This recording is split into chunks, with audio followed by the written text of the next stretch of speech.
So you were the first U.S. official to meet with Shah. Yes. And then I think at the same meeting, you informed him about the 10 million award. So Yes. can you recall that meeting and the context of that meeting? And then what Sure. happened? What did you talk about? Yeah. So the context, of course, was that we had this earthquake of an event that we all woke to on December 8th. I happened to be out in the region at the Manama Dialogue, in fact, on the last day, Sunday of the conference, and I was out there both to attend the conference, but also to do farewell calls on the Bahraini government, ministers and officials that I had worked with very closely for years. And then I was going on to Amman to do the same thing, call on King Abdullah and Foreign Minister Ayman Safadi, and then go on to Iraq. And I was going to be joined by a senior state official. So this event, that was quite extraordinary for all of us to digest. We woke to that news.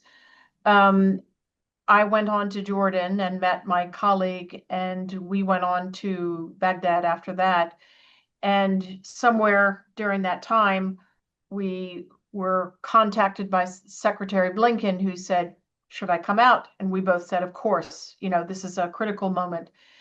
So we agreed to meet him in Turkey, in Ankara, and have consultations with Turkish leadership, because obviously they had, important neighbor to Syria. They had fostered relations with Hayat Tahrir al-Sham and Ahmed al-Shara.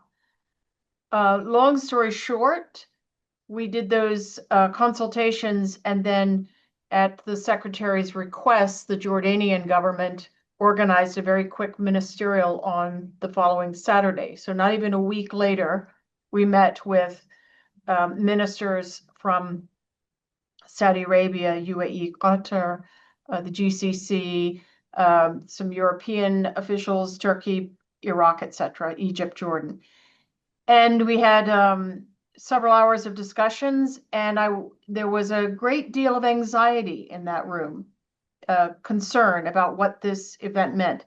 Nobody was sorry to see Bashar al-Assad go, but everybody, in one degree or another, except for the Turks, were concerned about this jihadist and this group of jihadists coming to power. So we agreed on a common approach, and that was conveyed in the communique that was issued that evening. And then Secretary Blinken went back to Washington to consult with the president, and he and I agreed that I would stay in Jordan, awaiting Washington's green light for me to go into Damascus. And so I spent that week preparing for that and working with Washington on a list of issues. So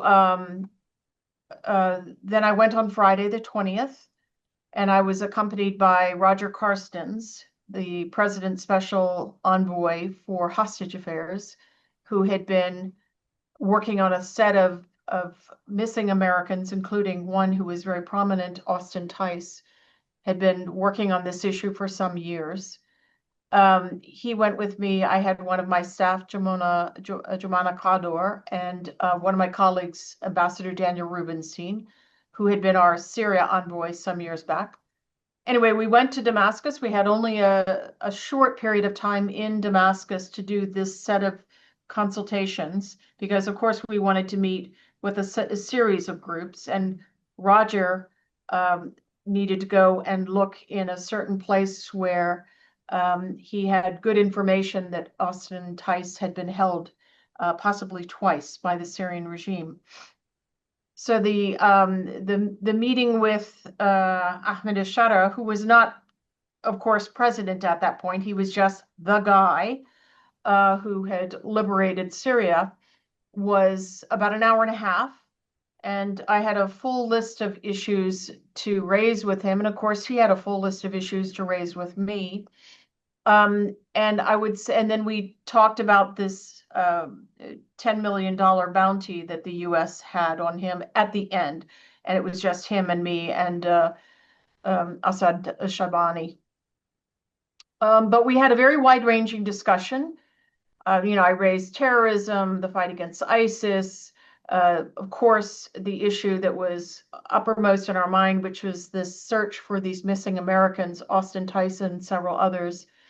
The question of how Damascus would posture towards the Syrian Kurds, SDF, and so forth. Relations with the neighbors, relations in the region, relations with Russia, etc.